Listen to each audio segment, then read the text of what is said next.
안녕하십니까. 9월 넷째 주 더팁스 위클리 뉴스입니다. 국내 정치권을 뒤흔든 정교유착 의혹과 국제무대에서의 새로운 외교 비전, 금융시장 정상화를 위한 정부의 강력한 조치, 한국 극우 세력의 찰리 커크 신격화 논란, 그리고 상생 페이백 본격 시행까지 이번 주 주요 이슈들 지금부터 하나씩 살펴보겠습니다. 첫 소식입니다. 서울중앙지법은 증거인멸 우려를 이유로 한학자 통일교 총재에 대해 구속영장을 발부했습니다. 한 총재는 김건희 여사에게 명품과 금품을 건네고 국민의힘 권성동 의원에게 불법 정치자금 1억 원을 전달한 혐의 등을 받고 있습니다. 이런 가운데 특검은 지난 18일 국민의힘 당원 명부 데이터베이스를 압수수색했습니다. 그 결과 통일교 교인 명단과 국민의힘 당원 명부를 대조해 통일교인으로 추정되는 11만여 명의 당원 명단을 확보했는데요. 이를 바탕으로 국민의힘 전당대회 집단 입당 의혹 수사를 더욱 확대하고 있습니다. 이번 수사는 통일교와 윤석열 정부 간의 유착 의혹, 그리고 국민의힘과의 연결고리를 파헤치는 이른바 정교유착 의혹에 대해 김건희 특검이 전방위적으로 수사력을 집중하고 있음을 보여줍니다. 특히 특검은 김건희 씨에게 특가법상 뇌물 혐의 피의자 신분으로 출석하도록 통보하며 남은 의혹 수사에도 속도를 내고 있습니다. 이처럼 의혹이 확산되는 가운데 홍준표 전 대구시장은 국민의힘을 유사 종교 집단이 장악한 꼭두각시 정당이라고 강하게 비판했습니다. 다음 소식입니다. 이재명 대통령이 취임 후 첫 유엔 총회 기조연설을 통해 민주 대한민국의 국제사회 완전 복귀를 공식 선언하고 새로운 한반도 평화 비전을 제시했습니다. 이 대통령은 지난 겨울 내란의 어둠에 맞서 우리 국민이 이뤄낸 빛의 혁명이야말로 유엔 정신의 빛나는 성취임을 강조하며 글로벌 책임 강국으로서의 역할을 역설했습니다. 교류, 관계 정상화, 비핵화의 첫 글자를 딴 엔드 이니셔티브를 제안한 이 대통령은 한반도에서의 적대와 대결의 시대를 종식하고 평화 공존과 공동 성장의 새 시대를 열어가자고 강조했습니다. 이 구상에는 남북 간 무너진 신뢰 회복과 상호 존중을 첫걸음으로 상대 체제 존중, 흡수 통일 미추고 일체의 적대 행위 중단이라는 세 가지 원칙이 담겼습니다. 또한 비핵화를 중단, 축소, 폐기의 실용적, 단계적 해법으로 추진해야 한다고 밝혔습니다.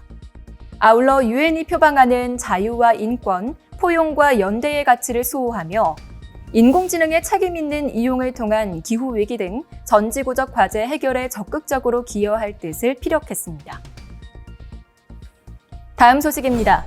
이재명 정부의 주가 조작 폐가 망신 원칙에 따라 주가 조직 근절 합동대응단이 이른바 폐가 망신 1호 사건을 적발했습니다. 병원장 등 슈퍼리치와 금융 전문가들이 1,000억 원대 자금을 동원해 1년 9개월간 주가를 조작하고 400억 원 상당의 부당이득을 챙긴 혐의입니다. 합동대응단은 관련자들의 자택 등을 압수수색하는 한편 주가 조작 계좌 지급 정지를 최초로 시행했습니다.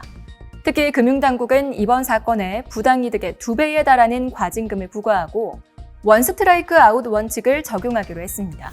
이는 자본시장 3대 불공정 거래 중 시세 조종 행위에 2배 과징금을 적용한 첫 사례로 이재명 정부의 강력한 불공정 거래 척결 의지를 보여주는데요.